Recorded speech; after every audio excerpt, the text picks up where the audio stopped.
how the train Hungary. When you sneakers, need to form Jerusalem Church. And when you situated жилд зургаагаас болшгуудаа инжекц хийдэг болсон. За бидний хөлбөмбөгийн дэмжих үнийг боловсрол болгох инжекц ажиллаж байна. Бид ихний хүмүүсийн энэ хоёр гурван дипломат хүмүүсийн инжекц CD хийгээд ингээд номын сандаа хатгасан. Албад цаашдаа гацруудад бас өгдөг. Вебсайтын дараа бас байж байгаа юм. За өнөөдөр энэ оны хоёр лекцийг Монгол Улсын их хурлын гишүүн хүний эрхийн дэд хорооны дараа загт байхаар одоо та бүхэнд тайлбарлах юм.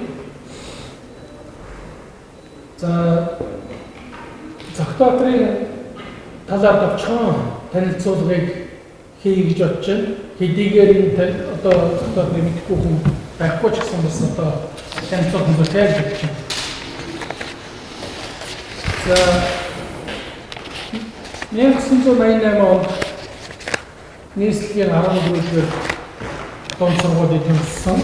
94 онд Москвагийн олон улсын харилцааны сургуулийг төгссөн.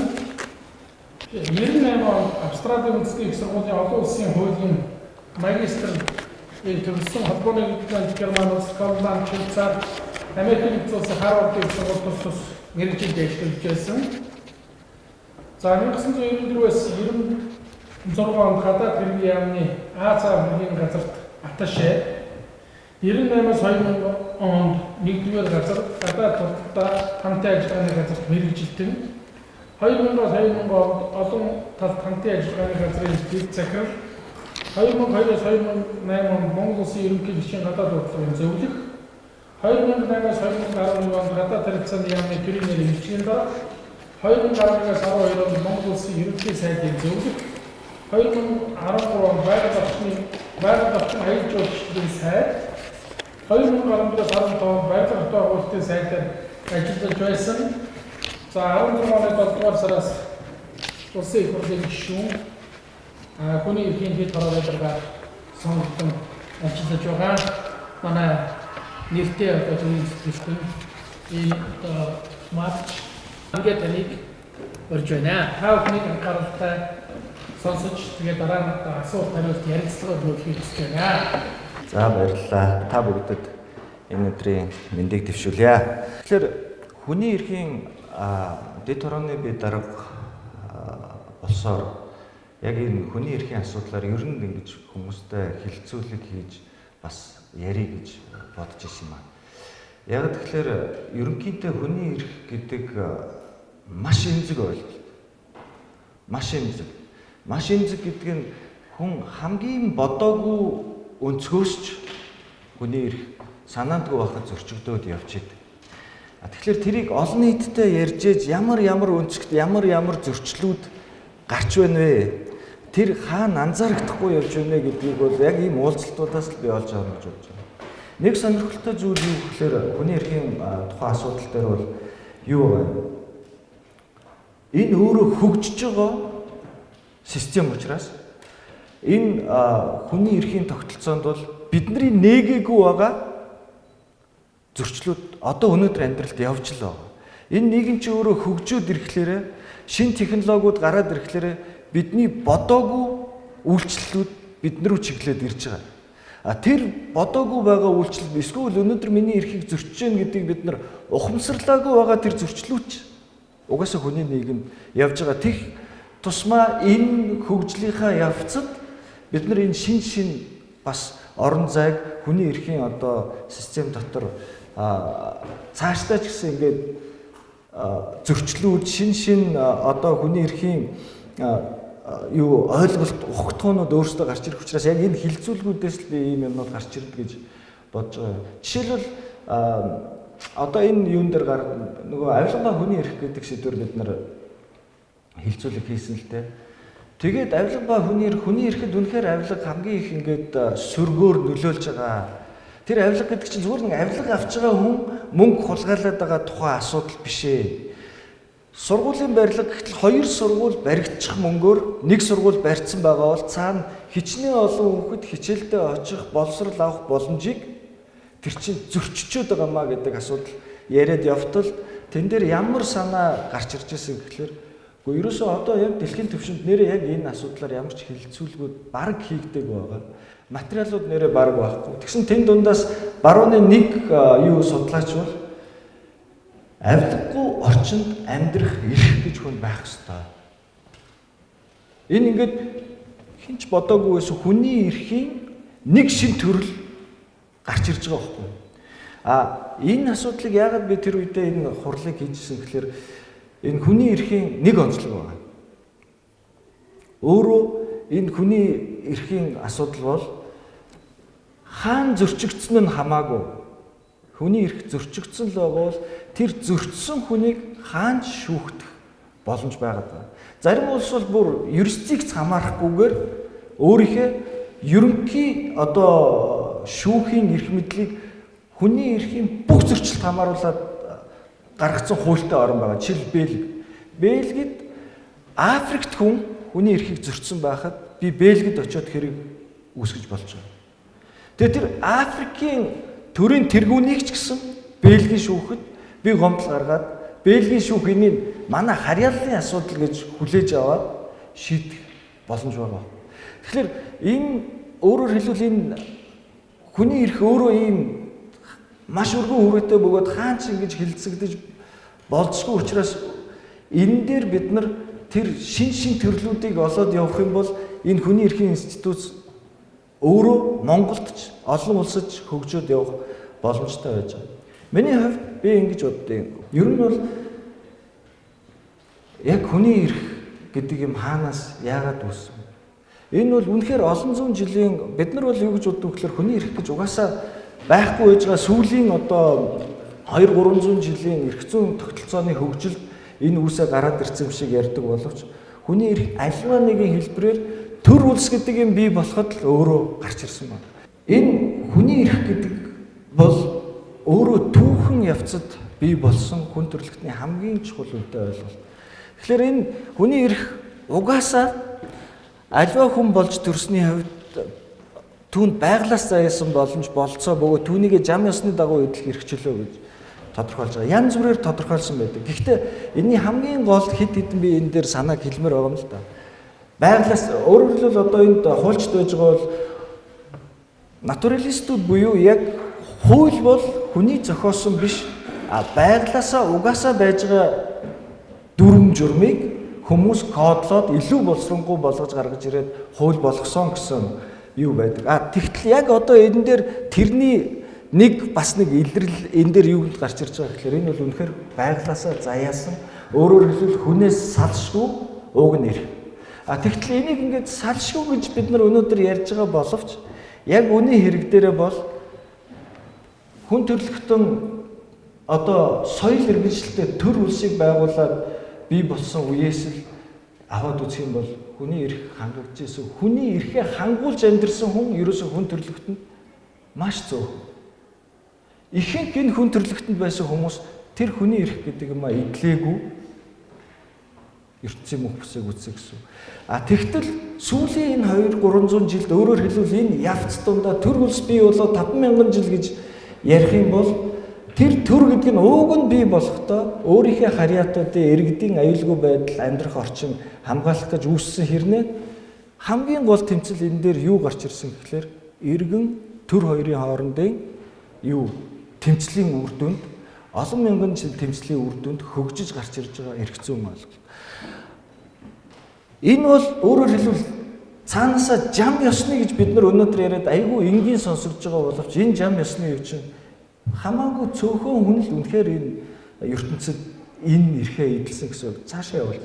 Тэгэхээр энэ дээр миний гол ярих гэж байгаа зүйл юу гэхээр энэ тэмцлийн гол үр дүн юуг чиглэж зорж явсан бэ гэхээр төрд үүрүүлэх. Өөрөөр хэлбэл иргэнд эрх чөлөөг нь өгж байгаа бол тэрийг хамгаалах үүргийн төрд өх энэ тэмцлэл өнөөдөр ч гэсэн зогсолтгүй үргэлжлээд байгаа. Хэрв өнөөдөр би яагаад зогсолтгүй үргэлжилж байгаа гэхээр одоо өнөөдөр ерөнхий манай одоо үндсэн хамгийн том олд өөрөө энэ хүний эрх гэж бодох юм бол Монгол улс дэлхий дээр одоо ингээ хүний эрхийнхаа илтгэлийг хилцүүлэхэд маш олон орнууд Монгол улсыг үнэлж хүндэлдэг. Маш эргээр Монголд бол дүн тавьж яадаг. Би өөрөө хамгийн анхны хүний эрхийн илтгэлийг Женевт хамгаалаад батлуулаад явж байхад үнэхээр манай руу чиглэсэн улс орнууд бол ялангуяа тэгэхэд нөгөө цаазын ялыг маратор тавьсан байсан үе л дээ. Бүх орнууд Монголын энэ олдыг дэмжиж байсан. Тэгэхдээ бүх орнууд энийг дэмжихдээ маш олон жижиг бидний анзаараагүй. Одоо ингээл нөгөө ижил хүүсдний эсвэл одоо шүүм таслах процесст гарч байгаа. Биднэрт ажиглагдахгүй өдөр болгон мэдрэгдэхгүй байдаг маш олон зөрчлүүдийг гадныхан энэ төрийн бас байгууллагуудын мэдээлэлээр олоод биднэрт эргүүлээд өгч байгаа. Тэгэхээр энэ дээр тэр нөгөө төрд энийг хариуцуулах үүргийн нэг талаас өгөөд нөгөө талаас иргэнд эрхчлөө энэ хоёр тэмцлийн үр дүнд л энэ хүний эрх гэдэг институт өөрөө цаашаа явуулж гарч ирж байгаа юм. Тэгтэл одоо энэ төрд ямар энэ үүргэнд гол үндсэн 3 чиглэлээр явж байгаа. Нэгдүгээрт энийг хүндэтгэх, хангах, хамгаалах. Тэгэхээр би хүндэх дээр нэг хэдэн зүйлийг хэлмээр байна. Ер нь эрх зүйн бол opinion juris гэж одоо их газрын хуультай орнуудад маш чухал ойлголт байдаг.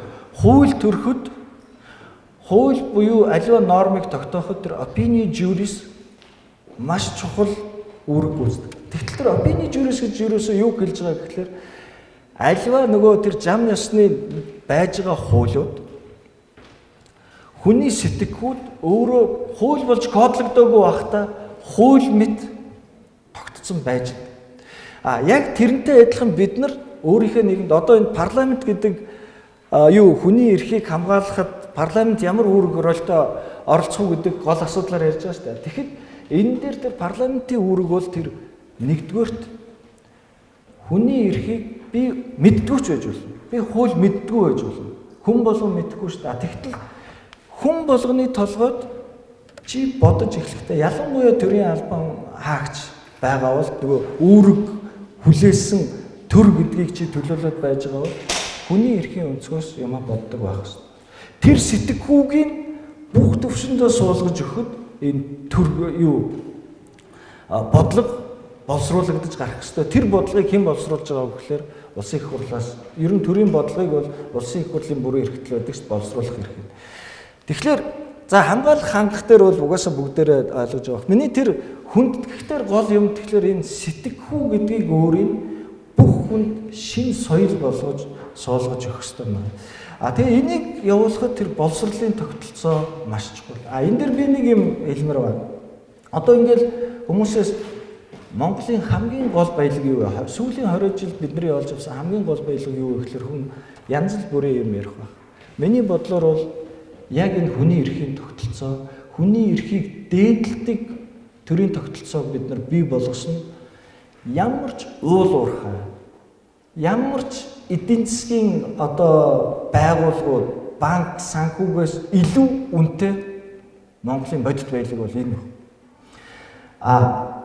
Энэ дээр бас эдийн засгийн тэгэхээр энэ ерөнхий ойлголт. Энэ хамгийн үнэтэй зүйл юм байна. Тэгсэн мөртлөө хүний эрхийн бас нэг онцлог нь юу вэ гэхээр хүний эрхийг хамгаална энэ хүний эрх төвтэй нийгэм төр байгуулад эхэлнэ гэж байгаа бол энэ өөрөө араасаа нөгөө арчилсан тогтолцоо манай Монголын бас нэг үнэт зүйл байгаа. Тэгэхээр хүний эрхийг хамгийн найдвартай хамгаалах төрийн тогтолцооны хувилбар өөрөө арчилсан тогтолцоо байна. Тэгэхээр арчилсан тогтолцоо гоё учраас бид нар сонгоод байгаа биш. Арчилсан тогтолцоо модны учраас бид нар сонирхоод байгаа биш. Арчилсан тогтолцоо юуг дээдлэх үү гэхээр ганцхан зорилгоос энэ арчилсан тогтолцооны бүх одоо институт үүсч гарч ирж байгаа. Тэр цорын ганц зорилго нь хүн л.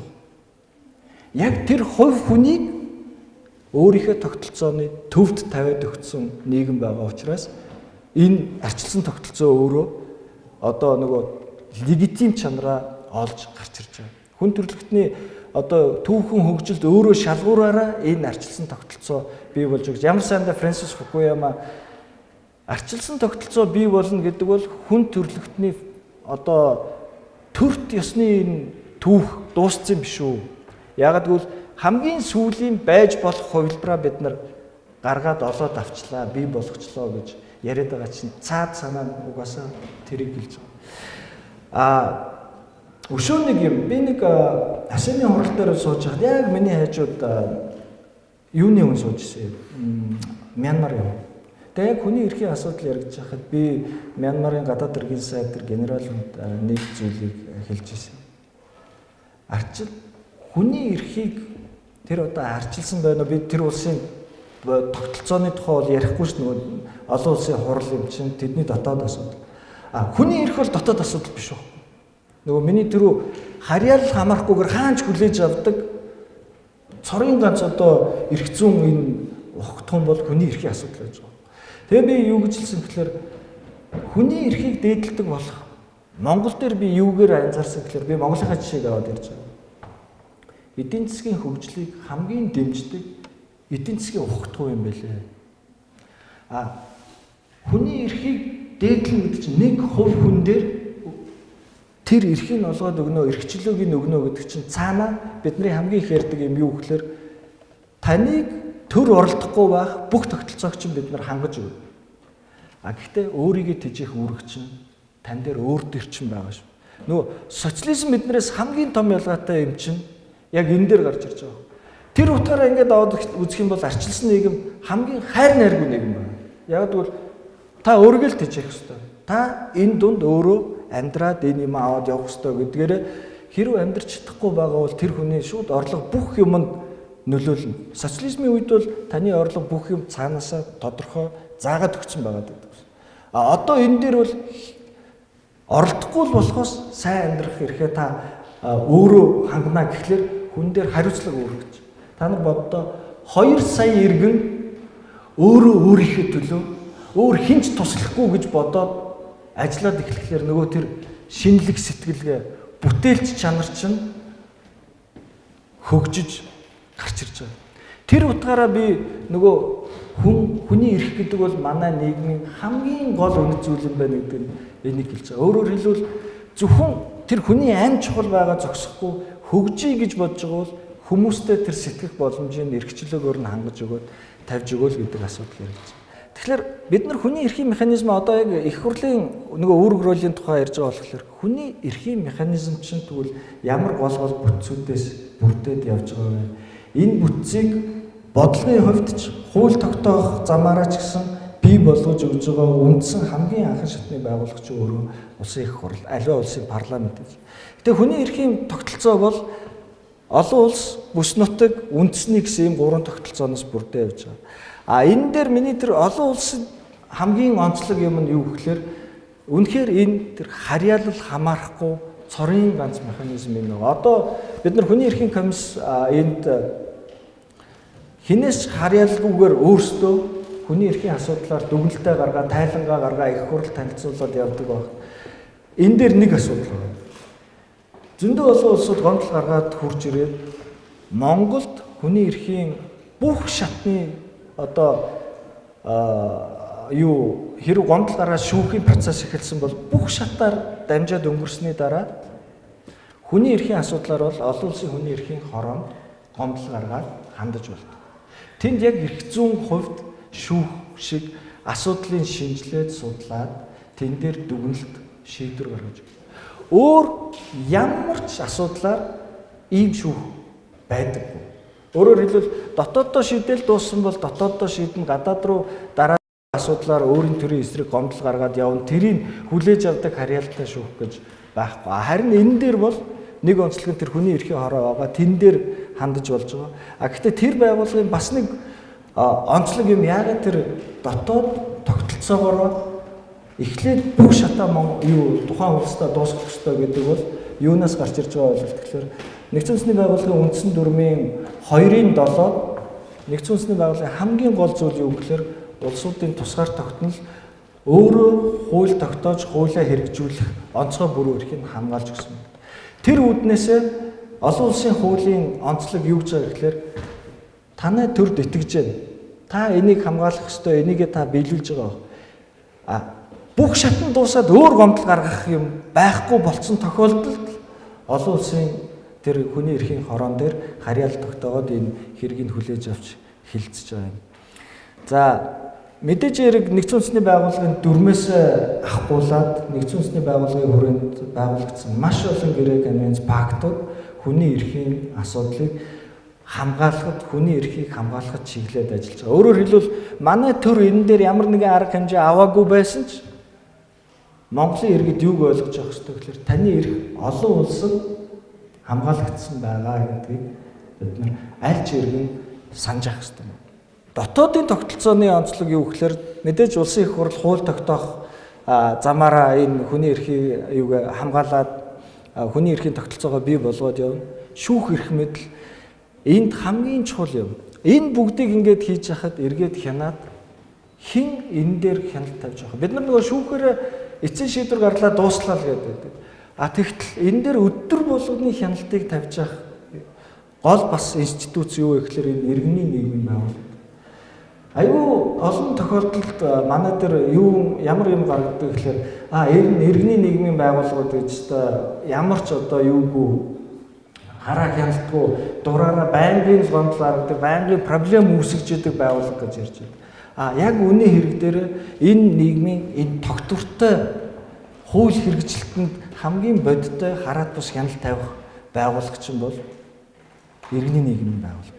Төр хичнээн арчилсан байгаа ч гэсэн төр юм болохоор өөрөө хүчний байгууллага байгаа учраас яг хувь иргэдийн асуудал дээр очиод ирэхлээр өдөр болгон бидний тулдаг юм юу гэхээр мэдрэмжгүй болов. Шүүгчийн ширээн дээр одоо хэрэг хичнээн олон хэрэг хоригдлогдсон байж идэг. Прокурорын ширээн дээр, мөрдөн байцаагчийн ширээн дээр зарим жижиг детальд бол үнэхээр хүч амжихааргүй, тэрийг тоохооргүй, өдөр болгон тийм асуудалтай тулж байгаа бол байдаг юм гэж хандах.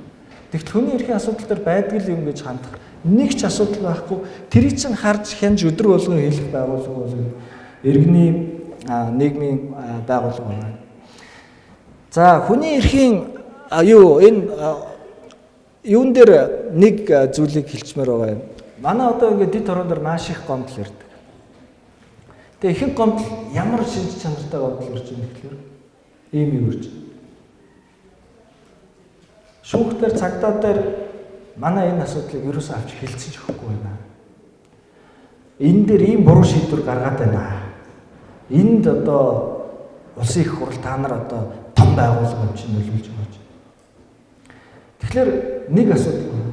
Улсын их хурл бол энэ систем бодлого тогтолцоог бий болгож өгч эргээд энэ систем нь ажиллаж яах гэдэг системийн хяналтаа тавих болохоос биш.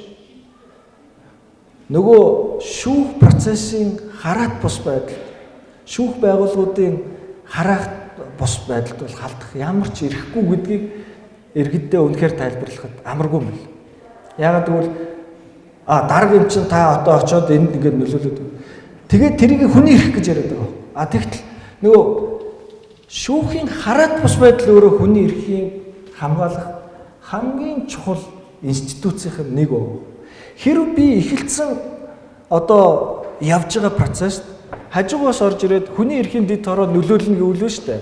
Шийдвэр гаргана гэвэл энэ дэр ийм асуудал гарч ирж байгаа юм. Одоо ч яг ингээд хүний энэ асуудал нэлээд яригдж байгаа. Хэрв шүүхтэр очсон байгаа материал руу хүний эрхийн дэд хороо ямар нэгэн байдлаар асуудал руу маргаан руу орох юм бол хүний эрхийн дэд хороо гэдэг улс төрчид сууж байгаа байгуул. Тэгэхээр улс төрийн шийдвэр гарах байхгүй. Гомдол гаргаж байгаа хүн бол өөрийг нэг хамгаалуулж байгаа болохоор миний эрх хамгаалагдана гэж бодоод байгаа. Хэрв шүүхийн тэр хараат бус байдал руу их хурл том байгууллага учраас ордог прецедент үе таалгыг нэгэд өгчт юм бол дараа дандаа хүний эрхийг хамгаалсан зөв шийдвэр гаргана гэдэг баталгааг хэн гаргаж өгв? Энд чинь улс төрчид сууж байгаа улс төрийн маш их өрсөлдөөн дундаа захиалга явах эрсдэл байж байгаа. Тэгээд гар өргөж улс төрийн өөрийнхөө дотоод ихтгэл үнэмшлэлээр гишүүд гар өргөж шийднэ. Тэгвэл хүнийг шийдэг гэдэг шийдвэр гаргахгүй гэх магадлал байхгүй. Гаргахгүй гэдэг баталгаа хаана вэ? Тэгэхээр нөгөө улс төрийн байгууллагыг энэ рүү ингээд оруулах гээд би эрхээ хамгаалуулмаар байна. Энэ рүү ороод өгөөч гээд хэрв би тэрэнд хөтлөгдөөд орд юм бол нэг том аюул юу гэхээр яг энэ үе таалгыг нээж гэж. Өөрөөр хэлбэл улс төрийн байгууллага шүүх эрх мэдэл рүү халдаж орсны дараа ямар шийдвэрүүд гарахыг бид нэр урьдчилж харж мэдэхгүй ийм нөхцөл байдал байна. Өөрөөр хэлбэл тэр шүүхийн хараат бус байдал гэдэг чинь хүний эрх ярьж байгаа хүнийхээ хувьд бол энэ чинь хамгийн гол бас үнд зүйлүүд чинь нэг байна шүү. Хүний эрхийг хамгаалж байгаа хамгийн чухал механизмуудын нэг нь энэ юм байна шүү гэдгийг бодолцох хэрэгтэй байна. Тэгэхдээ нэгэнд нөгөө иргэд бол энэ асуудлаа бол цаашдаач тавьсаар байх юм байлээ. Энэ дээр нь тэгэл тухай бүрд нь бас тайлбар юмудаа өгөөд явах хэрэгтэй байна л гэж бодогдсон. За дараагийн. Орон болгонд одоо ингээ парламентын юунд бол тогтолцоо айгүй энгийн. Хууль зүйн байнгын орон, хууль зүйн байнгын орондоо дотроо хүний эрхийн дэд хорог байгуулаад өгсөн байж байгаа. Хажуугаас нь одоо яг хүний эрхийн комисстойгоо бол бид нар маш нягт байнгын ажиллаж байдаг. Хүний эрхийн комиссоос би ингээд манай дээр ямар нэгэн гомдол юмнууд гараад ирж байхад Бямдарч даргаыг энэ сууж байгаа учраас би хэлж байгаа юм биш. Үнэхээр хараат бус яг өөрсдийнхээ гаргаж байна. Аюул болон юм улс төрийн шинж чанартай асуудлууд дээр дүгнэлт нэг энэ талдаа байх болов уу гэж бодож миний уншсан аюул болон юм дээр шал эсрэг. Харин засаглаж байгаа нөхдүүдийн эсрэг хид хідэн би дүгнэлт юмудыг авч ирсэн. Тэгээ би энэ дээр юу харж ирсэн гэхээр энэ үнэхээр бас хүний эрхийн манай үндэсний комисс бол өөрийнхөө урдаа тавьсан ажлыг бол яс хийгээд явж байгаа юм байна. Хүний эрхийн дэд хороо бол би нэг юм ажигласан юу гэхээр яг хүний эрхийн дэд хорооны өөрийнх нь үйл ажиллагааны талаар танилцуулга судалгаа маш байна. Би одоо энэ ярилцлагад бэлдээд та нар ямар ажил хийсэн бэ гэхэд 19 зүйлтэй. Энд чинь 93 оноос байгуулагдсан юм шүү дээ. Ийм ажил хийсэн гэсэн жагсаалт авчирч байгаа юм чинь. Ямар ч танилцуулга судалгаа алга. Тэгэхээр одоо би Бямдарч даргад бас ямар хүсэлт тавих гэж байгаа гэхээр энэ дээр энэ нөхцөл байдлыг өөрчлөх хэрэгтэй. Дараагийн дарга ирэхэд урд нь тэр хүний эрхийн дэд хорооны хийж исэн ажлууд тэрний талаарх судалгаа тайлбарууд байж ах хэрэгтэй. Түүнээс ямар нэгэн тэр танилцуулгагүй байл гэдэг чинь бол ерөөсөө хийсэн хитгэн 19 ажил 93 оноос хойш явж байгаа юм 19 хүн байна гэдэг бол айгүй цөөн санагдаж байгаа байхгүй. Тэгэхээр тэнд зөндөө юм цаана орхигдсон байна гэсэн үг байхгүй. Тэрний ард хийгдэж байгаа судалгаа баримтууд нь маш цөөхөн байна гэсэн. Дутуу хийгдээд орхигдсон байгаа болов уу гэж би хараад байгаа. За бусад оронд бол мэдээж энэ хүний эрхийн омбудсмен гэж байдаг. Манайд бол омбудсмен гэдгийг бид нар яагаагүй харин хүний эрхийн үндэсний комисстэй явж байгаа. За. Тэгээ хүний эрхийн үндэсний комисс улсын их хурлдах дэд хороо хоёрын бол үйл ажиллагаа маш олон юм дээр одоо хамт явахаас гадна олон юм дээр бол давхцдаг юм байл. Гэхдээ давхцж байгаа учраас давхцлыг арилгана гэж болохгүй юм байна. Яагаад гэвэл хүний эрхийн комиссийн гол үүрэг нь яг л нөгөө тэр давхцж байгаа хамт хийж байгаа бидний ажлыг тэндээс хянжаах хэвээр хараат бус байдлаар хянжаах хэвээр учраас тэр давхцал бол өөрөө цаашаа байж ах хэвээр юм байна. Дараагийн өргөө. За одоо ингээд миний нөгөө түрүүний ярьсал юу байл да биш өнгөрүүлж. Ингээд 93 оноос явсан юм гэхэд 26 удаа хяналт шалгалт явуулсан. Тэгэхээр би дөнгөж ирээл байж хахад энэ гарч байгаа гомдлын одоо хэмжээ энэ яригдж байгаа асуудал маш их байгаа байхгүй. Тэгтэл энэ дээр бол тэр нөгөө бүртгэл гарч байгаа асуудлуудынхаа бүртгэл танилцуулах судалгаанууд нь хийгдэг учраас би цөөхөн гарчаад байгаа юм болов уу гэж бодоод байгаа. Ингээд 93 оны 7 дугаар сарын 66 дугаар тогтоолоор батлагдсан юм билээ. Бямдар дарга өөрөө хамгийн анхных нь хүний дэд хорооны дарга юм байлээ. Тэгээд энд бол 7 хүний бүрэлдэхүүнтэй байгуулагдаж байсан. За дараагийнхаа руу явчих. Одоо манай байнгын ороо бол 7 дугаар сарын 30-нд байгуулагдсан 9 гишүүнтэй байж байгаа. Тэгээд дараагаар нь бол би ажиллаж байна. Аль аль намаасаа хүмүүсээ бас энэ юунд оруулж өгсөн байгаа. За тэгээд нийт ингээд 8 байгууллагаас албан бичиг ирсэн 13 ингээд нэг ийм статистик тоо байж байгаа. Гэхдээ энэ дээр нэг онцлог нь бид нөгөө түрүү маш олон хүмүүс яг энэ өргөдөл гомдлоо гаргалгүйгээр ирж яг энэ асуудлуудаа ярьж уулзаж өөрийнхөө энэ асуудлуудыг ярьж байгаа юм. Тэгээ энэ дээр ярьж байхад бол хамгийн их гарч байгаа гомдол бол мэдээж цагдаа прокурор шүүхтэй холбогдсон юм гарч байгаа. Төрийн байгууллагуудын хүн сурталтай холбогдсон юм бараг гарахгүй байна. Би тэрийг юутай холбож үзэж байгаа юм гэхээр тэр бол цагдаа прокурорч юм бол байнгын хяналтанд байгаа, байнгын маргаан дунд байгаа учраас тэнд гарч байгаа мэдээж гомдол байгаа. Гэхдээ тэр бол ер нь л хуулийн хүрээнд хүмүүс ажиллаа хийж байгаа болохоор хуулийн маш их хяналт. Тэгтэл захиргааны байгууллагын талаар ерөөсөө гомдол гарахгүй байна гэдэг чинь хүмүүс тэр ирэхээр мэдж гэнэ үү? Тэр эрхэн зөрчигдөд байгаагаа олж харж гэнэ үү үгүй юу гэдэг асуудал байгаа. Тэгэхээр миний нөгөө гол яриад байгаа юм тэр opinion juris тэр сэтгэхүүг тэр сэтгэлгээг нь хүн болгонд суулгаж өгөх нь энэ байгууллагуудыг хөгжүүлэхээсээ илүү чухал зүйл байгаа байхгүй. Яагаад гэвэл тэр хүн өөрийнхөө эрхийг мэдчихэж хамгаална.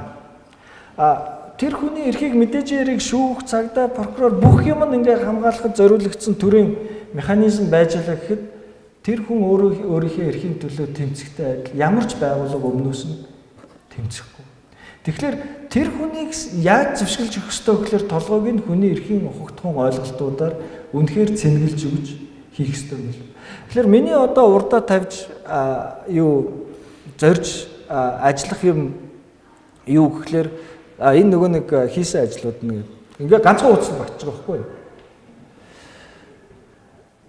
За тэгэхээр миний урдаа тавьж зорж ажиллах юмнууд юу гэхээр нэгдүгээрт үнэхээр энэ хүний эрхийн асуудлыг бол маш өргөн хүрээнд бүх төвшөндөө зөвхөн энгийн хүн өөрөө ойлгодог байхаар төртэй харьцаж байгаа зүгээр бүс компанид ажиллаж байхдаа ч гэсэн өөрийнх нь одоо хөдөлмөрлөх эрх, эдийн засгийн эрх, нийгмийн эрх нь танд ийм эрх чинь заяамал хинч танаас авч чадахгүй. Энийг та хамгаалж явах ёстой гэдэг тэр ухагтхууныг бол хүний толгойд үнэхээр суулгаж өгөх ёстой. Энэ бол боловсролын системээр дамжуулж энэ ажлыг бол сайн хийх ёстой юм байна. Өөр миний нэг зорж байгаа зорилго юу гэхээр энэ хүний эрхэд суурилсан хандлагыг бий болгож. Өөрөөр хэлбэл ерөөсөө бид нар ингээд улс төрийн зорилгоор ярьдаг шүү дээ хүн төвтэй. Альва бодлого боловсруулах. Тэгэхээр угаасаа бүх юм хүн төвтэй байх хэрэгтэй. Би барилгат байгуулалтын яамд очичоод хүн төвтэй барилгын бодлого бид нар явуулнаа гэж ярьж ирсэн. Тэгэхээр ингээд энэ асуудал нэг барилгын яам дээр ч юм уу, батлан хамгаалах яам дээр ч юм уу, тийм ээ? Хөдөлмөрийн яам дээр ч юм уу юм тустай байх ёстой асуудал биш юм. Энэ нийгэмд хамгийн гол төв юм нь угаасаа л хүн учраас яг тэр хүний эрхийг дээдлэх хүн төвтэй ийм тогтолцоог бий болгох ёстой. Тэгэхээр би энэ дээр ямар ч хууль гаргасан тавигдах шалгуур юу байх ёстой гэхээр хүний эрхэд энэ яаж нөлөөлж байгаа вэ? Жишээл зөрчих ямар эрсдэл байна. Тэгсэн мөртлөө хүний амьдралыг зөв зохицуулж амжиргааг дээшлүүлэх ямар боломжийг энэ нээж өгч байгаа.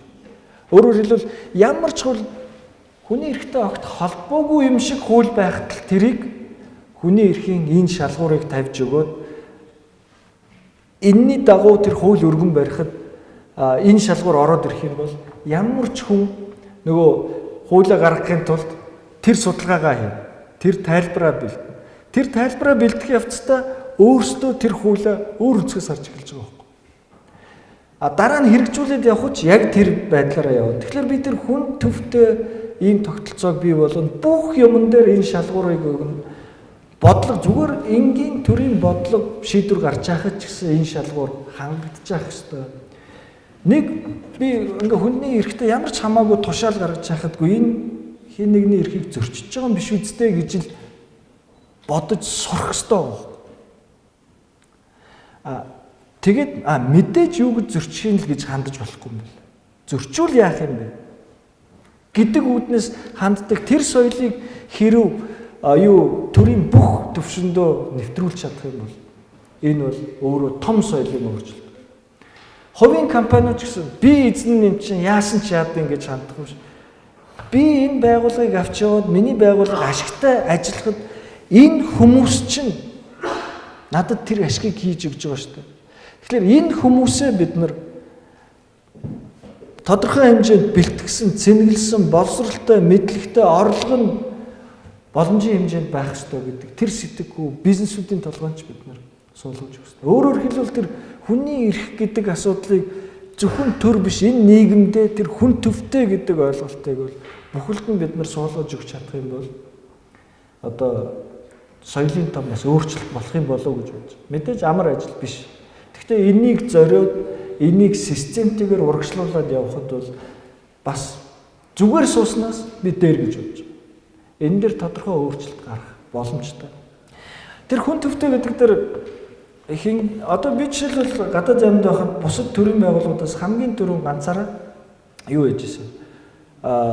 Төсөвт бүр тусгаалan суулгаж агаад нөгөө тахир дутуу иргэдийг гадаад яамд чөлөөтэй нэвтрэх боломжийг хангаж өгөх нөгөө хэвтэй замуудыг тавьж өгч байна. Яг гэвэл тэр хэвтэй замуудыг тавиад өгнө гэдэг нэг бодлын зүгээр л уг нь сэтгэлийн асуудал байхгүй юу? Сэтгэлгээний асуудал.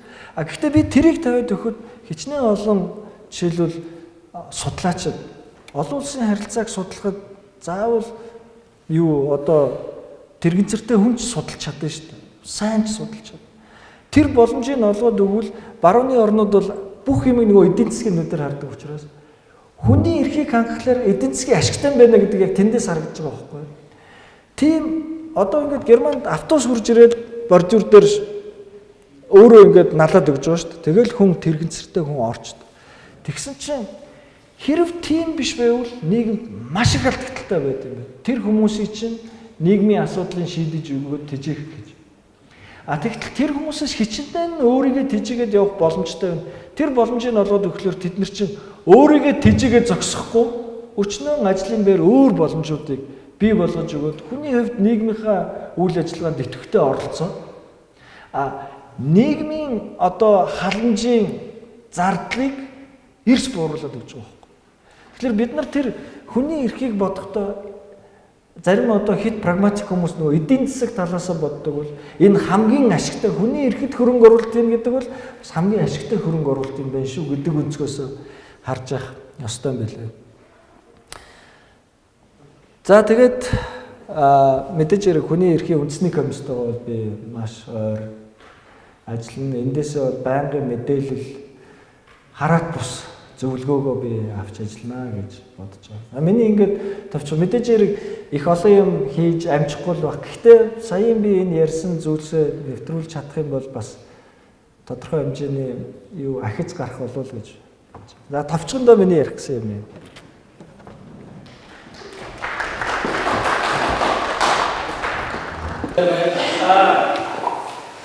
Тэр үнэхээр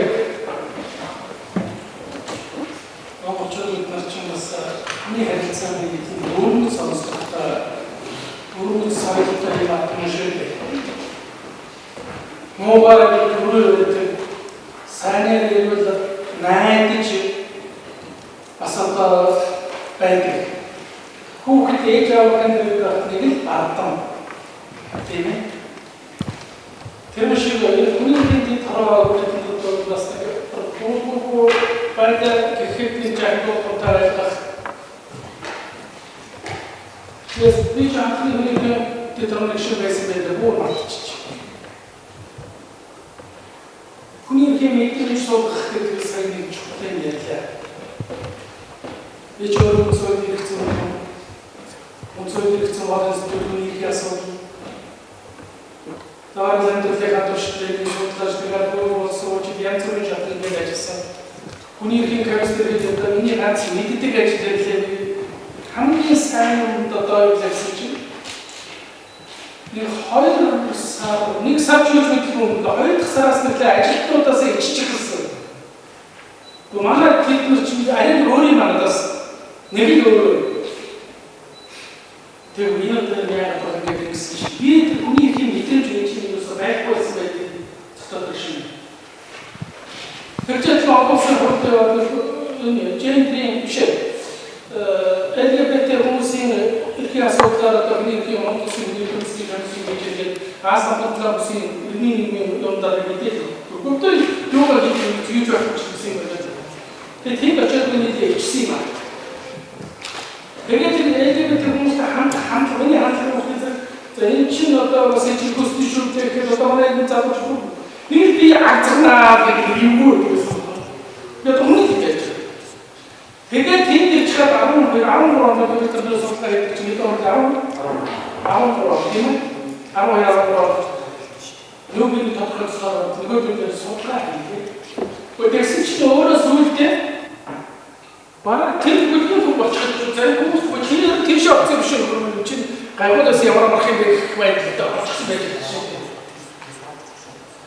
Тэгээд засгийн газрын хурдаар уг тэрний төслийг LGBT хүмүүсийн талаар судалгаа хийж байгаа 10 сая төгрөг засгийн газрын хурдаар ороод сайдуудаа хийж байгаа нэг юм хэрэгтэй гэсэн. Нөгөөдөл чинь бүр энэ хэлдэг гэсэн.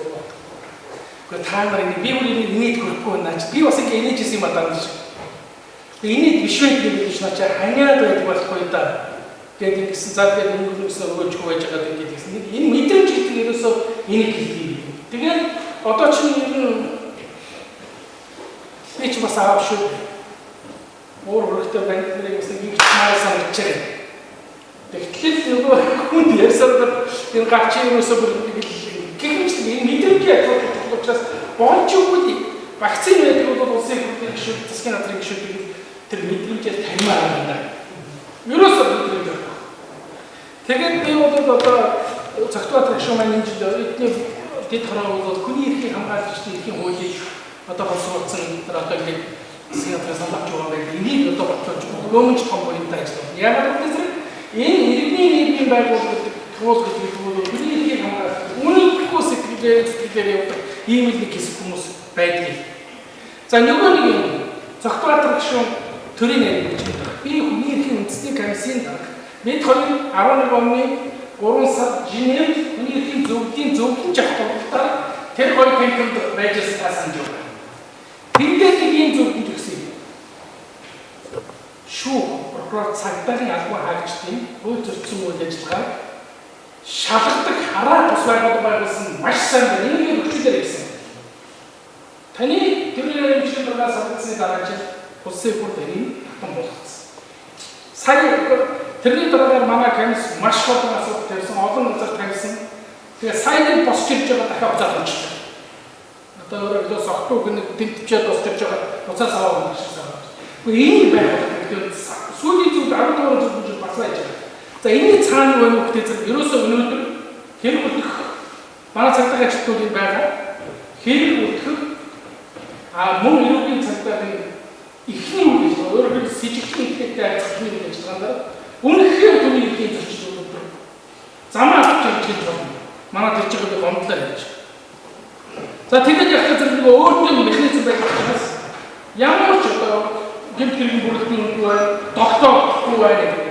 Тэр ерөнхий прокурорын мөрдөн байцаах харах байх бол сүүлдээ бараг хэрэг мөрдөх хэрэггүй шиг болж ирсэн байна. Яг тэр айхгүйсэн айгүй хчээ тийм ч энэ юмыг одоо яалттай байгуулж өгөөр гэдгийг хүсмээр байна. Тэгээд хамгийн гол юм нь үүтэй улсын хурлын гишүүдээр энэ манай комиссаас оруулж байгаа ихтгэлийг хэлэлцэх одоо чинс хийсээр хандмаар байна. Зүгээр нэг бол хэлэхэд хүний эрхийн талаар Монгол улс алдаж өгөхгүй орно. Хоёр том машин бол байна. Та өөрөө сайн мэднэ. Бид нар хэрэв ингээ за болтын хэрэгжүүлэхгүй байгаад болтын болоод нэг л өдөр нэг 20 хэдэн аюултай эдийн засгийн болоод улс төрийн талаар ороод манайх шиг жижиг болоо үнэхээр хэцүү. Энийг би олон ярьж байгаа хүний эрхийн зөвлөлийн гишүүн болсон хүний эрхийн зөвлөлийн гишүүн болсон тэр баяраа хуваалцаж яхад би жаахан дургуул хэлжсэн. Хүний эрхийн зөвлөл гэдэг чинь гоё дээ биш шүү. Нэг сөхөө бахархаад байхын биш шүү. Өөрсдөө сайн байж хүний асуудлыг ярих шүү гэж одоо хугацаанд дуусчих шиг байна. За тэгээд энэ жил бол бидний олон чухал асуудлуудыг одоо тавьсан. Тийм учраас одоо бид нар самтаж ажиллаад байгаа. Ингээд таавдыг зохиолын гишүүнээс асуух, албан ярилцах ийм одоо чиглэл орё гэж байна. За анхны асуултаа юу осын болсон гişүүд одоо шинэ сонгогдож ирсэн гişүүдийн хүний эрхийн мэдлэг олох асуудал бас сайн ч гэсэн таныг тусганд болдог тийм. Тэр нь бодтой явж байгаа би одоо ингээд хууль батлагдах асуудал би хэвшин нэгээс харин өдөр бүртгэхтэй холбоотой асуудал зөрчлийн хуулиар хэлцэх. Өөрсдөө илүү их тавьмаа. Тэгээд одоо хүний нарийн нэр төрийг те бүтгэж онжиж байгаа баг дээр бас ч баг нулимсаа устгах шалтгаан өөрийгөө өрөвдөл те бидний бол хаваагүй тавд шийдэж юусээ юм чигүүчтэй гэдэг дайраад гэдэг. Тэгэхээр тэр чинь одоо бус хүний хэрэгтэй бусад тэр мэрэгчлийн бидээс спорт бол мэдээж бүтгэхэд дараад байгаа юм шиг. Тэгэхээр бүтгэхээр дамжуулаад устгах өөрөө хамгаалах юм босоод ирээд бусдаа тийм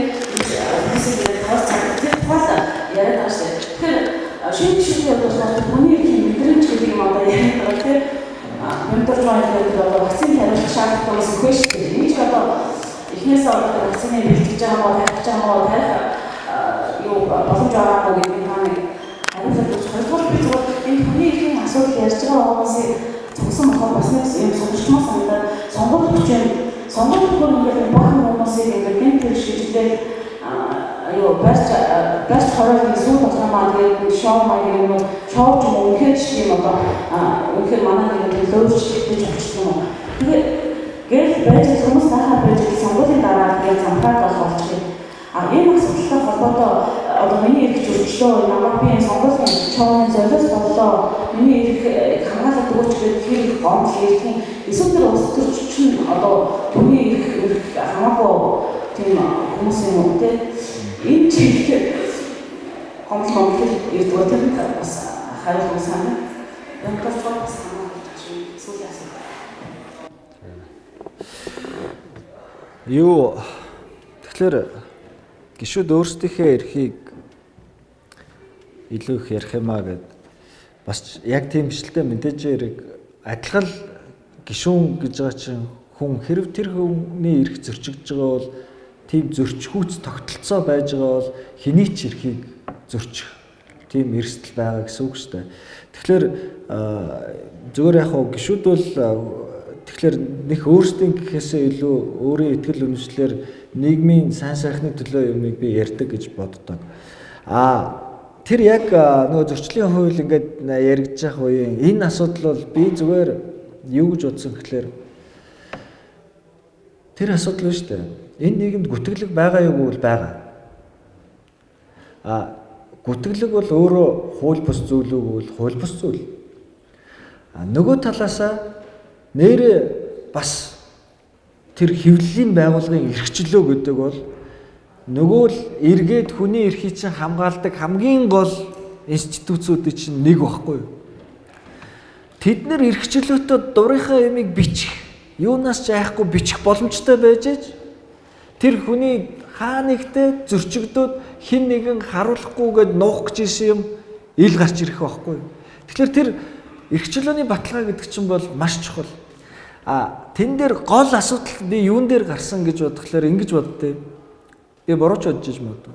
Яг энэ маргаан бол улсын их хурл сэтгүүлчдийн хоорондын уг нь асуудал биш байна. Цаад далд асуудал нь юун дээр гараад ирсэн гэж шүүхтээ итгэхгүй байл гэсэн үг байхгүй. Өөрөөр хэлбэл гүтэх юм бол өнөөдөр тэр зөрчлийн хуультай хуульгүй хариуцлага хүлээж байгаа шүү дээ.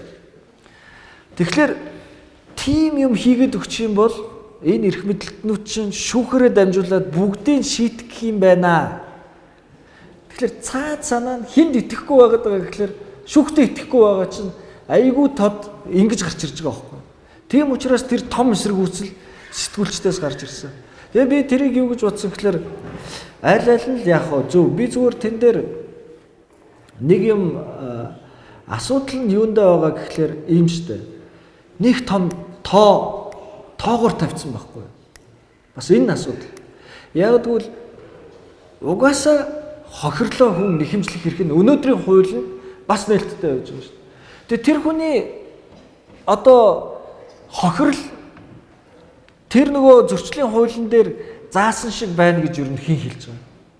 Тэрнээс их байвал яах вэ? Тэгвэл тэгсэн хуулиар нэг юу тавиад өгчлөөр би тэрнээс ихээр хохирчод байхад тэр хэмжээнд нь л торгох нь шүү.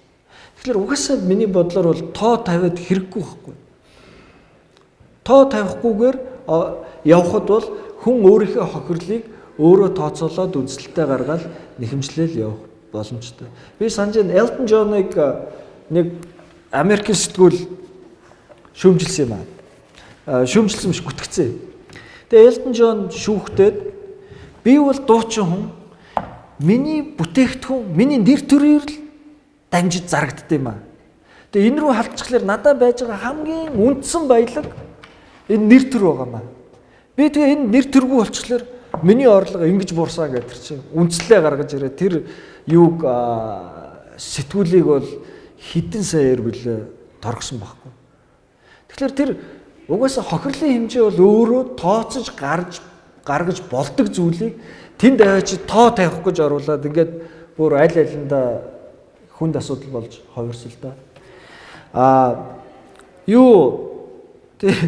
Сонгуульд өгөхлөөр ингээд барьж харах. Яг миний түрүүний хэлтгэл асуудал байхгүй юу? Ингээд хүмүүс яг улсын их хурл дээр ирэхлээр дэд хорон дээр ирээд шүүх рүү ийм бичиг явуулаад өгөөч, прокурор руу ийм бичиг явуулаад өгөөч. Тэр хүндээ би тэрийг явуулаад өгвөл хүний эрхийг би хамгаалж яана гэж тэр хүн бодох гээд байна. Тэгтэл яг тэр улс төрийн ямар нэгэн би оролцоог нэгэн шүүх процесс нь эхэлсэн юм руу би гаргаж эхлэх юм бол эн чинь өөрөө том улс төрийн эрсдлийг дагуулж байгаа байхгүй. Тэгэхээр тийм улс төрийг угаасаа оруулахгүй гэж би бодож байгаа. Яагаад би оруулахыг хүсэхгүй байгаа гэхээр таны ярьдаг л асуудал. Сонгуульд өгөхлөөр янз бүрийн захиалгатай юу ч явж магадгүй. Тийм учраас хууль эрх зүйн тогтолцоонд улс төрийнхнийг оролцох боломжийг бүр мөсөн угаасаа л хааж өгөх хэрэгтэй байхгүй. Угаасаа тийм ч учраас тэр Монтескьегийн нөгөө эрх мэдлийг хязгаарлах хуваах энэ онол чинь энэ дээрээс үндэслэж гарч ирсэн байхгүй. Тэгээд нөгөө улс төрчид ханддаггүй гэдэг чинь нэр их сонин асуулт байна. Яг гэвэл нэг ч улс төрч хүний эрхийн дэд ороод миний юу ингэж яах гэж баг хандахгүй байгаа. Нэг хүн бол хандсан. Тэгээд асуудлыг бид нар судалж өгөөд хариултыг өгөөд явуулсан ба. Ганцхан л улс төрч. Өөр бол улс төрчид бол баг ханддаг юм бол. Энэ Бруно байна тийм ээ. 1548-аас 1600. Бруно дэлхийн өрнөгийг гэж хэлчихэд ингээд цаазлуулсан. Цаазлах аваа юм жихт ингээд чи өрнөгийг бишгээ хэлж чаач гэсэн. Яг цаазлаад одоо ингээд дүүж явахдаа угомж дэлхийн өрнөгийг хийжтэй гэж хэлсэн. Хамгийн сүүлийн хэлсэн үг энэ дээр. Бүр энэ их сайхан санагчлаа надад. Тэгээ улсын хурлын гишүүдийг итгүүлэх гэж Бруно шиг одоо дэлхийн өрнөгийг гэж хүний эрхийн гэдэг байгаа маа ингээд одоо ялангуяа түрүүний миний жишээ байна шүү дээ. Хэцүүтэй. Бас өөрөө тэнд байсан болохдоо зэрэг би бас өөрийгөө муухай түрүүний хэлээд тахлаа шүү дээ. Тэгээд ирээд би илтгэлд нэг тийм шиний юм оруулсан. Энэ нийдисийг чи уншдаггүй. Юурээс уншихгүй задарч. Манай улсын хурлын гишүүд хамгийн их мэддэг. Наривчууд бол огтын мэдэхгүй хэцүү. Тийм учраас ингээд энэ хаалтан дотор ингээд тохиолдол кейс гэж одоо манайх ярьдаг тийм ээ. Тэрийг ингээд бичдэг зэрэг ингээд харж байгаа юм бол энэ одоо юу гэж байгаа юм ингээд жишээлбэл энэ гэж одоо ярилцлагын хэсгээс ч юм уу эсвэл нэг одоо хэргийн юмас.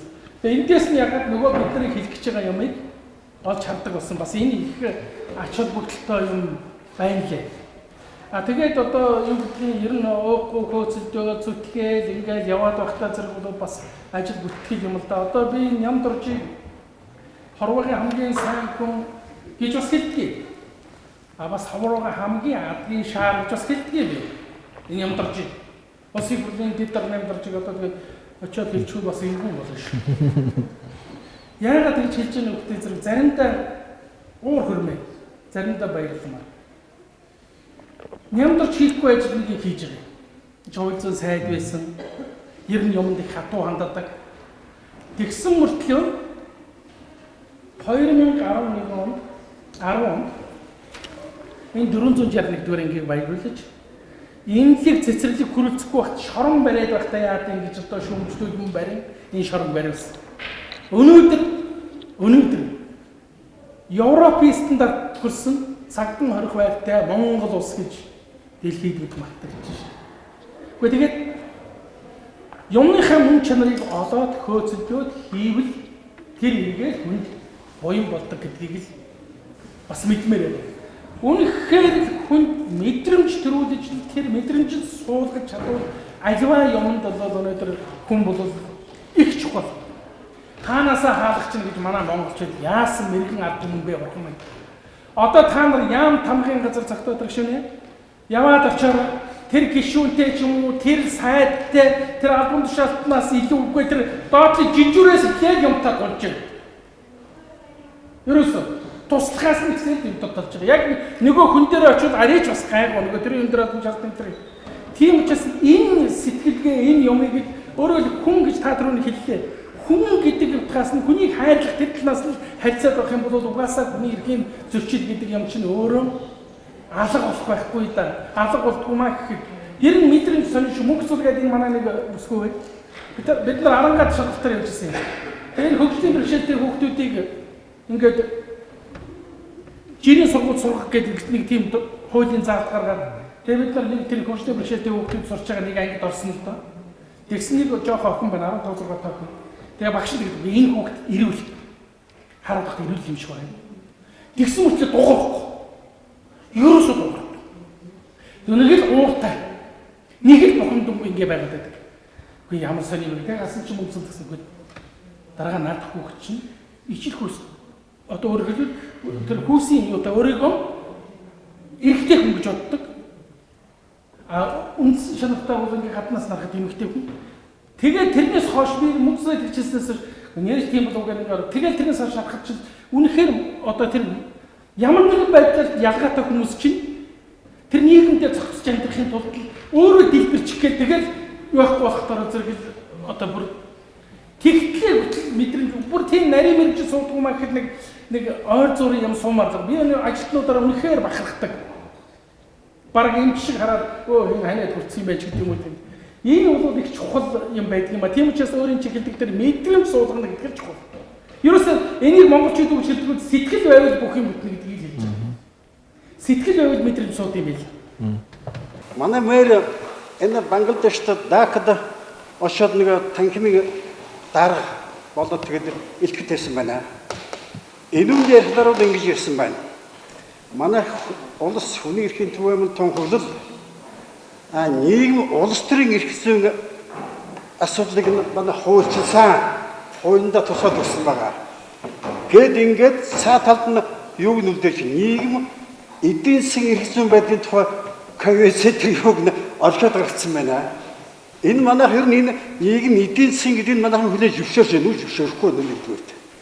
Энэ ягаад ингэж асууж байгаа нөхдөд зэрэг сая улсын хурлаар олон улсын гэрээ конвенц олон улсын гэрээнд тухай хуулийг өөрчилсөн байна. Энэ өөрчлөлт тэр нь яагаад өөрчлөлт орох болов? Би хардталаар ингэж байгаа нийгэм эдийн засгийн эрх зүйн байдлын тухай конвенцийг нь хүлээн зөвшөөрөхгүй. Одоо тэр чинь хөдөлмөрийн эрх зүйн байдлын тийм улсын эрх зүйг хамгаалж байгаа шүү дээ чинь. Энийг нь хүлээн зөвшөөрөхгүй ард дэшин тавиад юу юм төд нийгэм эдийн засгийн нийгэм улс төрийн эрх зүйн байдлын конвенцийг авъя одоохондоо жагс үхэл хэвлэг нийт энэ манайд нэг номерт нь байг нөгөөх нь бид нар ер нь орхийн энд хөдөлмөрийн харилцаа олонс юу одоо энэ хөдөлмөрийн харилцаатай холбоотой олон асуудал гарчаад энийг бид дийлэхгүй юм байна. Гээд орхиж байгаа юм уу? Эсвэл энд одоо хурлын гишүүд яагаад энэнд ер нь анхаарал тавьсан вэ? Энд гайхалтай байдаг. Хэрвээ ийм бол ер нь болохгүй шүү. Энэ үндэсний аюулгүйтэй холбоотой маш чухал асуудал болно. Энийг би зүгээр энэ танхимд би тодорхой хийж чадахгүй байна. Энэ бол цаашаа маш нэрийн айгүй гүн гүнзгий агуулгыг хадгалж байд юм аа. Энэтэй холбоотойгоор ярих цааш нь олон улсын Бенин конвенцээр нь манайд өөрчлөх юм уу үгүй юм уу? Энэ яагаад ингэж өөрчлөлт ингэж байна вэ? Хоёрдугаарт манайд одоо энэ хүний эрхийг зөрчиж байгаа байгууллага шүүхэд байна. Одоо энэ ер нь хүн эрхээр манай одоо хараад тус одоо ер нь шөлөө нөлөөнд ордог шүүх гэж яриад байгаа юм. Энэ үе шиг бодлоо юм байхгүй. Яагаад гэвэл зэрэг энэ нэшнэд болохгүй шээ нөхөд минь. Одоо энэ дөр байж байна. Шүүх тэтгэврт харахтаа 90-200 сая төгрөгийн урамшуул авдаг гэнэ шагнал. Гэхдээ тэг яагаад ингэж урамшуул авдаг юм бэ? Нотлохор энд байж шүү дээ. Энэ ч авилга хахууд хэд хахууд болж шүү дээ энэ чинь. Тэгээ энэнийг яагаад ингэж их хол дотор гэж зөвшөөрч хүлээдэг юм бэ? Энэ мөн үү биш би буруу яриад над буруу яриад байгаа та нар хэлж өгөөр энэ тухайд сонд бичээтэй байна. Одоо ингэж хэлж байгаа байхгүй юу? Өнөө жил 4 шүүх тэтгэвртэй гарах өнөө нэг шүүгч 90-200 төгрөгийн сая төгрөгийн тэтгэмж явнаа. Үгүй юу шагнал урамшуул гэж байгаа юм шүү. Авнаа гэж сайт хүн хэлсэн байна. Энэ зөв үү буруу юу? Энэ авилга мөн үү биш үү? Энэ шалгуулт мөн үү? Тэгшэрх мөн үү? Тэг өшөө ярих юм бол одоо энэ дөр бичиж байна шүү дээ. Төрийн байгууллагын удирдах гүйцэтгэл албан тушаалтан хууль тогтоомж заасан үндсэн цалин дээр нэмээд 40 цалингаа 40-аас 140 дахин нэмэгдүүлсэн тэнцэх шагнал урамшлыг авдаа гэж байна. Одоо энийг та нар ингэж авч төвшөө. Гэхдээ энэ чинь одоо шалгах болохгүй байна энэ хэлнэ. За тэгээд энэ үед би сонирхол та нар нэг хариу харахгүй байна уу? За баярлалаа. Тэгэхээр угаасаа манай улс эдийн засаг нийгэм соёлын эрхийн пактын гишүүн шүү дээ. Тэр одоо хинч өөрчилж чадахгүй. Тэгэхээр хин нэгэн хаа нэгэн газар оруулсан оруулаагүй тэр хамаагүй Монгол улс аль хэдийн юмнуудыг хүлээн зөвшөөрсөн.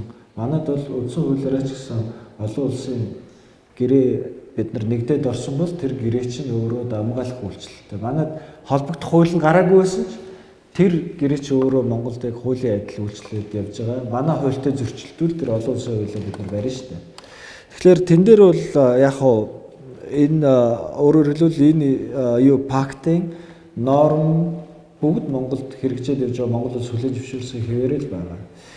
Нэгдүгээрт, хоёрдугаарт яг иймэрхүү юм жишээлбэл эргэлзээтэй юмнууд байхад би зүгээр та бүгд маань дотроо нэг ийм юмыг бас бодчихгүй юу. Хүний эрх гэдэг бол энэ одоо олон улсын эрх зүйн тогтолцооны хамгийн суурь одоо эрх зүйн норм институт тогтолцоо юм. Тэгээд энэ 21-р зууны нэг том олд юу гэхээр айгүй олон одоо хүний бишээ олон улсын хуулийн эрх зүйн тогтолцоо бол тэр улс нэгдэж орж иж тэгээд одоо өөрөө парламентаараа сойрхон баталж иж хууль нь болж хэрэгждэг. Тэгээгүй байхад тэр гэрээнд улс ороогүй бол тэр гэрээний одоо эрх зүйн нормууд тухайн улсад бол үйлчлэгдэггүй. Хүний эрх өөр байхгүй. Хүний эрх та ороогүй байсан ч хүний эрхийн асуудал бол танд үйлчлэн. Би нөгөө түрүү харьяалал хамаарахгүй хаан шүүхэд бараг хүлээж авах энэ юу чинь тогтолцоо чинь хүний эрхийн тогтолцоо байхгүй.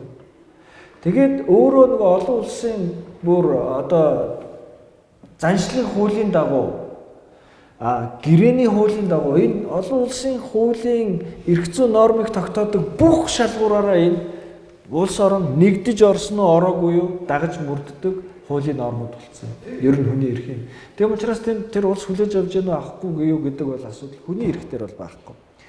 Венин конвенц түрүү тэр юу та нөгөө хууль өөрчлөсөн тухай ярьж байна. Яг л тэр чинь Венин конвенцтэй уг нь нийцүүлээд бас өөрчлөлтүүд хийсэн байхгүй юу? Олон улсын гэрээний тухай 1969 оны конвенцтайгаа уялдуулж тэр юунд чинь хуулинд өөрчлөлтүүд оруулсан. Таны хэлээд байгаа улс төрийн тэр олон юм бас нэлийн амжилт олоод байгаа юм. Хууль зүйн баталгаа улсын баталгаа. Хамгийн хэцүү юм нь тэр энэ 20 хэдэн жил эдийн засаг сайжруулах нэрийн дор би нэрийн дор чинь гадны зээл тусламж авдаг орн дээр одоо ядуу байх хэцүү байх гэж халахтаж энэ 20 хэдэн жилийн өнгөрөөсөн тийм ч бас таны хэлээд байгаа тэр эдийн засгийн соёлын эрхийн баталгааг төр хангалттай. Энэ бол өнөөдрийн танаас зөв өнөөдрийн Монголын ахмадууд нөгөө домжаа 200 мянган төгрөгийн тэтгэвртэй дээр хаана хөргөл байж байгаа шүү дээ. А тэгтээ зэрэг чинь өнгөрсөн 15 онд нэгдсэн үндэсний байгууллага хуралдаа 70 жилийн хойно бүх төрлийн зүйлд оролцож байгаа. Тогтвортой хөгжлийн зорилтыг баримтж болсон юм аа. 30 онд 15 жилийн. Ингээд энэний дагуу бүх орн дотроо ажил хийдэг. За Монголын хурал нэг баримтж батсан. Тэгээд тогтвортой хөгжлийн тэгээд мянган жилийн зорилтыг олох процессна яг энэ тулаад ингээд энэ 15 жил хэрэгжих юм болсон. Тэгэхээр бид нар заримдаа их сонир юм аа авсан уучлаарай зөвхөн гэж. Тэр одоо 9 сарын 30 15 оны 9 сарын 30 нүүбээс тийм баримтч батлагдмагц хүний эрхийн үндэсний байгууллагуудын дэлхийн холбоо гэж байдгийг манай байгууллага тэрний гишүүн одоо товчрын гишүүн яаралтай Мексик хуралдаа энэ доктортой хөгжлийн зорилтыг хэрэгжүүлэхэд хүний эрхийн үндэсний байгууллага юу үүсгэх вэ гэдэг энэ асуудлыг яриад тунхаглал гаргасан баггүй 30 зүйлтэй байхаа тийм батлаа. Тэгээд тэнд дээр хамгийн гол юм нь энэ улс орнд худлаа хийдэж шүү. Худлаа хийхгүй тул та нар дэрэгдээс нэг ханаарай. Дээр юм хараатус статистикийн байгууллагыг бэхжүүлээрээ гингүүт нь манай статистикийн байгууллагыг татан буулга хууль зүйн яамны нэг агентлаг болгож байсан жишээ тийм. Их сонир. Одоо улсын зөвлөмж өгөхтэй зөв тэр байгууллагыг татан болгочихлоо. Бүр юм гаргаараа гэдэг нэг харин одоо сая 10 он дахиад байгуулах шиг боллоо. Тэгээ энэ дээр нэг ийм зорилго хамгийн одоо товчхон татварлаа өгчтэй зорилго өгч юм гэдэг дайнтай байна, баялтайтай байна, ядуу байна, баян байна. Ялгаа байхгүй дэлхийн өнөөдрийн хүн төрөлхтөн нэг ийм төвш хэн хүн өсөв байх ёстой зорилго тавиад байгаа юм. Энэ бол нэг чухал. Төрөө та бас нөгөө энэ цалин яагаад юм өндөр байгаа юм бэ гэнээр тэрэнд нь би хариуллаа. Тэгэхээр би бол энэ цалин өндөр байхыг дэмжиж байгаа юм. А гэхдээ би юу бодож байгаа гэхээр угаасаа Монгол хүний хөдөлмөрийн үнэлэмж дээшээ авах хэрэгтэй. Тэгэхээр би таны түрүүний тэгэхээр энэ дээр тавьж байгаа асуултыг арай өөр үзэх хэрэгтэй. Яагаад энэ ийм өндөр байгаа энийг буулгах гэх биш. Яагаад энийх ийм өндөр байхад минийх ийм бага байгаа юм бэ? Минийхийг бас тэгвэл нэмж өгөөч гэдэг л асуудал тавих хэрэгтэй. Шүүгчдэр бол ингэхгүй бол бас болохгүй юм лээ. Би жишээлбэл гадаад яамд төрийн нарийн болж очичоод тэгээд энэ тамхины 8 гэдэг юмыг зогсоосон юм. Зогсооход маш хэцүү байсан. Тий. Ерөөсөө бараг л хөндлөн байсан дөө тий. Дурын л хүн тэр тамхи чинь зөөгөөд болохгүй байсан. Тэгээд намайг төрийн нарийн болсноос байх хугацаанд гадаад яамны ажилтан нэг ч хүн тамхи зөөгөөгүй. Сая одоо нэг нөхөр зөөж байгаа гадаад яамны биш хүн байхгүй. Түүнээс яг одоо үндсэн гадаад дипломат бие бүрэлдэхүүнээс зөөгөө. Тэгээд би тхийг яаж хийсэн гэж нэг талаас би хариуцлагыг өндөржүүлж байгаа. Бүх хүмүүстэй явахт нь тусгайлан гэрээ байгуулад, тусгайлан гэрээ байгуулахдаа би юу гэж заалтууд нэмж өгсөн гэхээр за та тамхины эрхт холбогдоод буцаж ирдэм бол Монгол улс танд өгсөн бүх цалингаа буцааж авнаа. Танай гэр гадаад явж байгаа дипломатуудын гэрийн нүүлгэх мөнгөний өгдөг. Тэгээ гэрийнхаа тодорхой юмыг аваад явах болно. Бүгдийг нь бол биш л дээ. Гэхдээ тодорхой юм аваад явах боломж нь контейнерын мөнгөний өгдөг байхгүй. Тэр мөнгөө бид нар буцааж авнаа. Та тэнд байж ах хэвээр байтал одоо ингээд ийм асуудлаас болоод буцаж ирэх болоод Монголын төр нэмээд өөр шин гэр бүл явуулах хэрэгтэй болж байна. тэр мөнгийг бас танаас гаргуулж авна. Яг тэгвэл та тэгээгүй энэ мөнгө Монголын төрөөс гарах ёсгүй байсан юм. Ийм юм хийж өгөөд дээрэс нь нэмээд Монголын төрийн нэрийг танаас тэхэмжлэнэ, нэр хүндийг гутаасна. Тэрийг яаж үнэлэх вэ гэхээр та хэдээр үнэлсэн? Өөрөөр хэлбэл хэдэн мянган долларын тэр тамхи та авч явж байгаа баригдсан. Та тийм л үнээр Монгол төрөө, Монгол улсынхаа нэр хүндийг үнэлсэн байна шүү. Тэгвэл би тэр мөнгийг ч аавна, нэг хэмжлээ. Ингүүт нөгөө хүн дээр бууж байгаа ачаал юу н тэр тамхи зөөснөөс исэн юм болж байгаа байхгүй бүр мөнгөн утгаараа. Тэн дээр яадаг вэ гэхээр зөөж ирчээд энд юу яадаг вэ? Ямар нэгэн хэрэг мэрэг үүсдэг. Яагаад үүсдэг вэ гэхээр нөгөө нэг хэрэгээр 2 удаа шүүхгүй гэх ихэнхдээ тэндээ баригдаад тэндээ торгуулад шүүхэр орчод үрдэрдэг байхгүй. Тэгээ би тэрийг наадах чинь буруу байна. Тэр өөр оронд хэрэг шүүсэн бол энэ нөгөө double jeopardy буюу юу нэг хэрэгээр 2 шүүхтэй наадах чинь огт хамаагүй асуудал. Яагаад хамаагүй гэхээр нөгөө улс чинь өөрийнхөө гайлын хуулийг зөрчсөн учраас өөрийнхөө гайлын хуулийн дагуу шийтгэж байгаа. Тэгсэн Монгол төрийн албаны хуулийг зөрчсөн байхад тэрний хариуцлагыг хэн тооцов? Тэр улс шүүгээгүй шүү дээ тэрийгээр. Тэр улс өөрийнхөө л хууль. Бид нар тэгэхээр тэнд тэр гайлынхны хуулиар шүүхгээгүй шүү дээ. Энд төрийн албаны хуулиар шүүх. Ийм юмнууд хийж өгчөөд би юу нэмж өгсөн гэж? Гадаад суугаа дипломатуудын цалин нэмэгд өгсөн.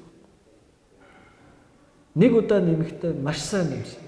100-аас 130% нэмэгдсэн. Одоо манай яамныхан бол надад тэр нь баярлж байгаа. Яг тэгвэл үнэхээр цалин чинь 20-30% л нэмэгдэх шээ. 100-аас 130% яг тэр нөгөө эдийн засаг эд өсөж явах үеийн боломжийг ашиглаад хийсэн. Тэгээ хүн орлоготой болоод нөгөө талаас орлого нь арай дээшлээд нөгөө талаас юу нь хариуцлага нь өндөрч эхлэхээр тэгэл хийх юм болчих.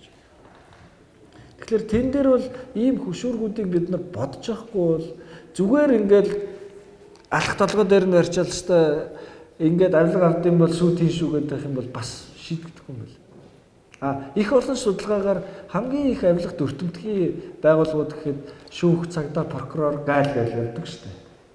Тэгэхээр тэр судалгаанууд байсаар байтал бид нар арга хэмжээгээ тэр эрүүл арга хэмжээнд бас авч явах хэрэгтэй. Тэгээ энэ юм байна гэж байна. Би бол манай ахмадууд хэмжээд эндээс хэлсэн. Манай ахмадууд бол саркизмын гэдэг юм. Саркизмын гэдэг нь зөвхөн цалин гараад амьдралаа. Ховын өмчгөө чинь байж болохгүй. Оримтлал гэж чинь байж болохгүй. Угаасаа цалин оримтлал ч байхгүй. Нэг юм хүмүүс байна. Тэр үед одоо энэ ахмадууд битгий хэлбэр байж хийж байгаа 200 сая төгрөг гараад авах нөгөө гарын тав орнгүй тэр юм банкнд байдаг багтаа гэж боддог бүр ихгүй энэ зөв үсэн үстэй үнэн яг юм авч байгаа. Тэгтээ нэг хэсгийг апосын жишгний зүйл жаа. Нүгээс авчтай зэрэгч асар том ялгаа манай хүний их ойлголтоор ялгуулдаг авах хүмүүсээ энэс ч болоод үзэн яа. Тэр сайн гэж шүүх прокурор чинь ийм өндөр цалин авч ийм гэдэг нөгөө өөр бас өөр байдлаар хийшгээр явдаг байхгүй. Жишээлбэл ахмад тастуудын камера зургуулах гэдэг одоо дэлхийн нэлийн юм болж байна. Миний үндэсний байгууллагууд нэлийн юм болж байна. Аз 100 зааж байна. Африк 100 зааж байна. Латин Америк зааж байна. Европ 100 эсрэг.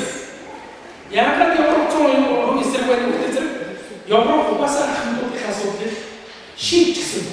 Одоо камера зургуулах юм нэмээд тэр камера зургуулах хэмжээ ахмадууд эдийн засаг норм гэдэг байгаа. Акик Аз яшаа манай орны ахмадууд үнэхээр өөр арга хэмжээ авахгүй үнэхээр тулчсан байх. Өстөн үхэл дуусчих нэг юм дуусчих шиг байна. Тэрээс тэрнээс ашиг юм. Энэ чинь хүмүүсийн хүмүүсийг хүргээд байгаа. Жишээ нь энэ албаа харагддаг.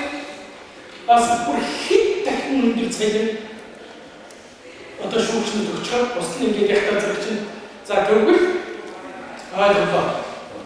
Шүүгчнүүд цалин одоо хахуу авахааргүй нөхцөлтэй боллоо. Бид нар бол олж өгвөл юм жаахан юм бол одоо нэг юм бүрийд байна да эсвэл буруу гэж байгаа юм биш зөв гэж байгаа юм биш. Гэтэл зэрэг бас нэг юм чинь жаахан юу таах хэрэгтэй байхгүй. Нэг бараатай нэгний бараа харагдах. Бараа харагдахгүй шийдэж чинь аюултай. Би бол цагдаагийн гэдэг юм хэлэх асуу. Зэрэгцүүлчний хөдөлмөрлөх асуудал. Шүүхийн шийдвэрүүд бодлого ажиллаж байгаа хүмүүс хөдөлмөрлөх асуудал судалгаа шийдвэрээ хийгээд улсын бодлогын нийлдэхтэй хичээл өгсөн байж байгаа. Цагдаагийн албан хаагчдын юмар гэдэг судалгаа хийж байгаа. Сонин одоо бид мэдгүй эдгээр нөгөө миний төрөчийн энэ юм төрөлцсөн гэх юм байдаг шүү дээ. 10 жил цагдаа албан хаахтаа наад бүгд үзсэн. 10 жил цагдаа албан хаахтаа цагаан сарын шинийг гэртээ байж үзсэн. Ингээс юм хэлдэг байхгүй юм. За тэгэхээр хэл одоо сүүлийн хэдэн гал одоо гэсэн энэ хүний амьдралыг бодлого тушаалаар явуулдаг гэдэг үйлдэлээс маш хүндийн байлээ. Хүүхэд сондог. Эхний ажил. За тэгээд аргаа хүүхдийн хөрөөр гэр бүл салах. Одоо энэ чинь дандаа буруу хэрэг сөрөг зүйл дагаад гарч ирээд тэр бүгдийг одоо 16 ихээр ямар нэгэн байдлаар одоо оруулсан байгаа гэдэг одоо ганц төшөж явуулсан бидний мэдээж одоо хүндээ шүүмжлэх байсан шүү дээ. Шүүмжлэх хэрэгтэй, сайн шүүмжлэх хэрэгтэй. Тэгжээж л бид нар угаасаа юмнуудаа олж харж явна л да. Тэгээ би тэр таны хэлсэнтэй би санал нэг бай. Ямар утгаараа би санал нэг байна гэхээр бусдынхаа цалинг өргөхөл ёстой. Өргөхөл ёстой. Тэр бол үнэхээр зайлшгүй шаардлагатай юм. Монгол хүний одоо хөдөлмөрийн үнэлэмжийг бол бид нар үнэхээр нэмж өгөх ёстой. Тэгээд ийм байна. Ер нь бол ажил хийхэд албан тушаал гэхээсээ илүү хийх хүсэл байна уу юу л гэдэг асуудал. Хүний эрхийн асуудлаар одоо ингээд би жишээл гадаад яамд 7 сарын 1 болсны дараа хамгийн түрүү өөрөө шахажгаад хүний эрхийн хилцс гэж байгуулж, хэсэг ажлын хэсэг гэж байгуулж, хилцгээд байгуулах гэсэн чинь засгийн газраар ороод батлагддгүй бүтэц.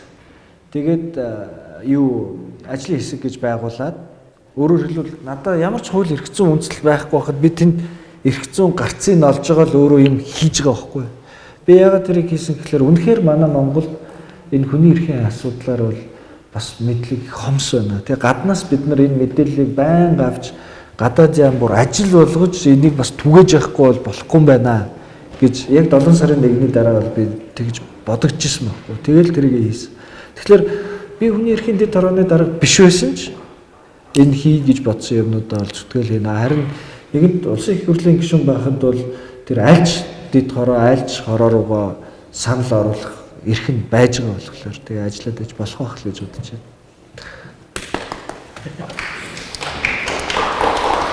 За өөр асуулт байна уу?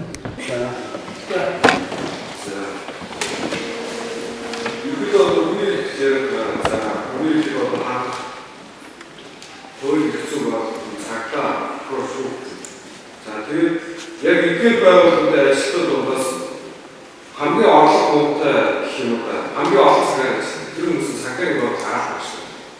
За яг ихтэй хэлдэг бас яг тооч хэлдэг. Намайг яг хэрэгж хандлаа гэх одоо юу их байцаал хийсэн юм. За энэ юу их байцаал хийсэн бол хүний их зурсан асуудал ихээр гарч ирнэ.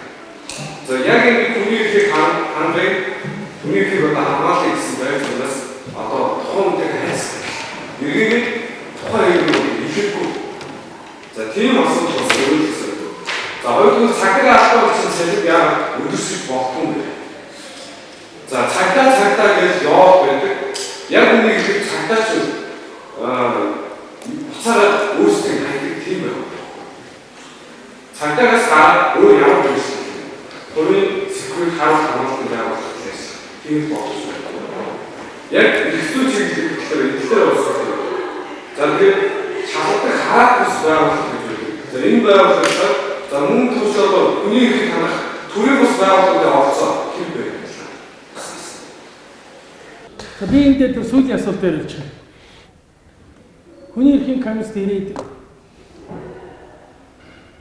төсвөө хараад ажилтнуудаа хараад нэг хоёр юмдаар л явахгүй болохгүй байна гэсэн. Нэг нь иргэний нийгмийн байгууллагатай түшгэлж ажиллахгүй бол ерөөсөө хүний эрхийн үндэсний комисс явахгүй байна гэж. Манайх маш олон сувгаар ажиллаж байгаа. Жилдээ 2 удаа уулздаг. Одоо бол хүний эрхийн үндэсний байгууллага иргэний нийгмийн байгууллагууд бол бие бинийгээ сайн ойлгодог. Нөгөө ээж намайг зодчлоо гэж хэлдэг газар бол бидэнд одоо иргэний нийгмийн байгууллага. Тэний баталгаатай гэж байна. За нөгөөх нь сэтгүүлчд. Өнөөдөр нэг асуудал шийдээд эндээ мөнгөнөөс ойвол тэр олон түмэнд хүргэж олон түмний дэмжлэг авахгүй бол төрд хүргэж төрийн одоо шийдвэр гаргуулахгүй бол болохгүй. Тэрийг хийх ганц юм бол гэвэл мэдээлэл. Энэ хоёр дор түшгэлж энэ 7-8 жил ажиллаж үр дүнд хүрч байгаа.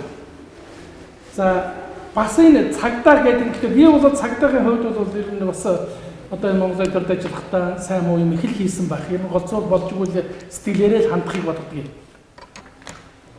Олон жил зүтгэж явж харин сүүлийн үед шийдэгдэж шиг би хэлдэг байхгүй. Хүүхэд халгаанд нэг л түлэгддэг.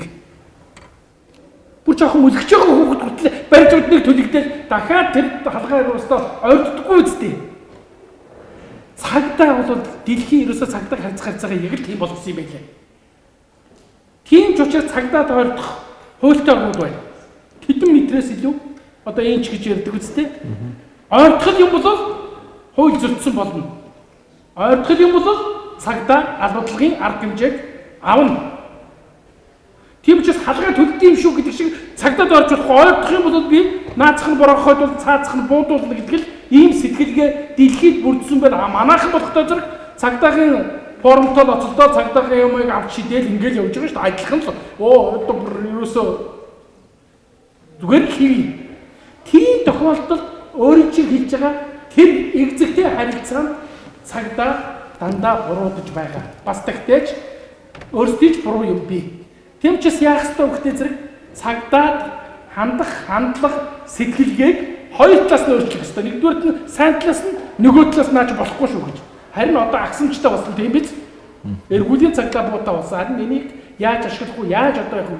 Монгол хүн хэлж хоосонгоос 20 хүн айна гэж. Дандаа буутаад байх гэсэн үг биш.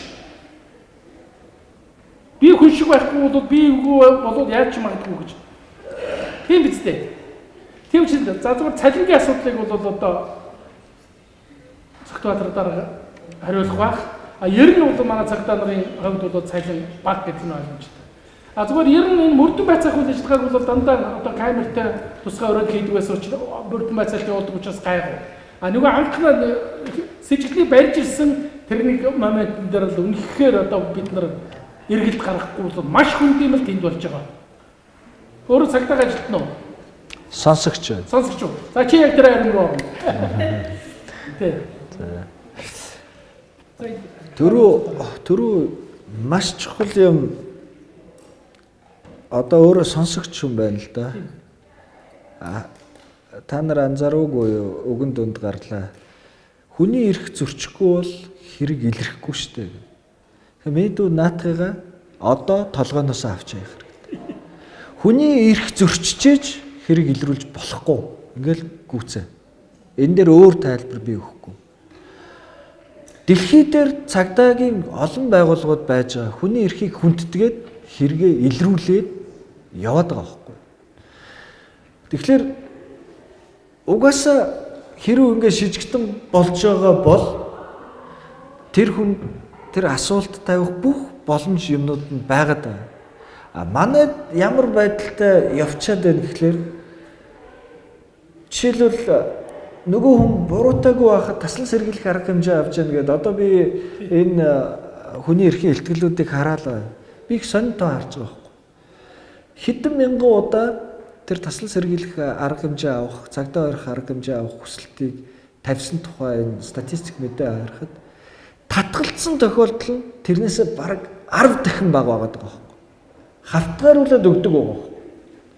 Тэгээ аваачиж хоржээж тэр чин алдталгаар мэдүүлэг авч ээж энэ хэрэгээ илрүүлэх гээд бараг тэгээс үлдээ хүлээн зөвшөөрүүлэх гээд тулгалт явагддаг ийм процесс надад чинь далд яваад байгаа. Таны хэлж байгаагаар камертай байгаа ч гэсэн тэр хүн чинь шийтгэх болоогүй байхдаа бодит хэрэг дээр шийтгэгдээд шоронд очиж суучаад байгаа. За тэгээ тэр нэр хүнд энэ бусад ямаараа хохирж байгаа нь бол бүр тавдаггүй. Тэгэхээр эрх зүйн нэг гол зарчим бол тэр презумпци невиновности буюу шүүхээр тогтоогдоогүй байхад буруугүй. Буруугүй. Одоо Америкийн тэр хуулийн тогтолцооны хамгийн хараад бус мундаг байдал нь юун дээрээс харагддаг вэ гэхээр O.J. Simpson-ы хэрэг дээр ерөнхийдөө тэр улс тэр чигээр бараг 300 сая хүн чинь O.J. Simpson-ыг авгаагаа алсан л гэж бодож байгаа шүү дээ. нийгмийн сэтгэхүй тийм байхад шүүгч хараат бус шийдвэр гаргаж байгаа. Гарцаагүй ингээд нотлох гэхлээр нотлогдохгүй генийн төвшин тэр Бэйлийн үгээр нотлогдохгүй болохоор суллал явуулж байгаа байхгүй. Тэр шүүгчийг хичнээн хүн дараа нь хараад жинс дулаанцаа мөнгөтэй хүнд үйлчилчлээ гэж ярьсан хамаагүй. Тэр хүнийг гаргаал явуулж. Тэгэхээр буруугүй хүнийг шийтгэчихвээ гэж бодож энэ хуулийн эрх зүйн ойлголт чи хичнээн мянган жилийн хүн одоо хүмүүсийн хилмигдлийн үндсэн дээр гарч ирсэн эрх зүйн норматив ойлголт байхгүй. Тэгэхээр буруугүй хүнийг шийтгэчихвээ гэдэг болгоомжлол бол төрийн хамгийн том болгоомжлол байх хэрэгтэй. Тэгэхээр тэрэн дээр би эрхийн зөрчигд яаж хийж байгаад мэдүүлэг аваад тэгээ хэрэг илрүүллээ гэдэг бол өөрөө дараа нь хичнээн хүнийг хилмигдүүлэх юу үүдийг нэж байгаа. Тийм учраас нэг буруутай хүн буруугүй хүнийг хилмигдүүлж шоронд суулгаснаас 20 буруутай хүнийг гаргаад явуулаа гэдэг асуудал одоо ингээ хуулийн сургуулиуд ярьдаг байна. Яагаад гэвэл тэр хүний эрх гэдэг чинь хамгийн том угаасаа өөрөө хамгаал бамбай. Өөрөө ч гэсэн тэр бамбайны ард л явж байгаа байхгүй. Энэ байхгүй бол төр хүнийг яаж дээрлэх гэж магадгүй. Тэнд ямар ч баталгаа байхгүй байхгүй. Бас хүн төрөлхтний дүүхээр батлагдсан юм байна. Хичнээн арчилсан орон байсан ч гажуудал гарч магадгүй. Тэрэнд итгэж болохгүй. Юунд итгэх ёстой, өөртөө л итгэх ёстой, өөрчөө олгогдсон тэр эрх найдвартай хамгаалагдсан байх ёстой. Цалин санал нэг байна гэдэг. Цалин бол нэмэгдэх ёстой. Цалин бол нэмэгдэх ёстой. Би тэгээ зөвөр энэ дээр нэг юм бас нэг хамаг улс төрчмөөргүй байна. Тэгтээ би жишээл улсын их хурлд яах гэж одоо өрсөлдөж орсон гэхлээр